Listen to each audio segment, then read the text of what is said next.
આ વિસ્તારમાં જ 22 માળનો સૌથી પહેલો પ્રોજેક્ટ એ લઈને આવ્યા હતા એવું જ હમણાં જ મારી જે વાતો થતી હતી એમાંથી મેં જાણ્યું.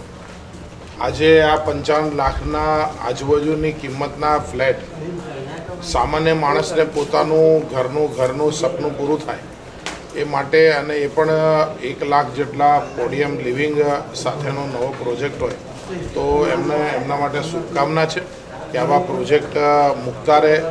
કસ્ટમરનો ભરોસો એ હંમેશા આ બિઝનેસમાં તાકાત હોય છે, જે એમના ગ્રુપ દ્વારા એમણે અર્જિત કર્યો છે ત્યારે જ આટલા બધા લાખો સ્ક્વેર ફીટમાં કામ કરી શકી રહ્યા છે. હું એમને શુભકામના આપું છું અને હજી વધારે આગળ વધે એવી એમને ખૂબ શુભકામના છે.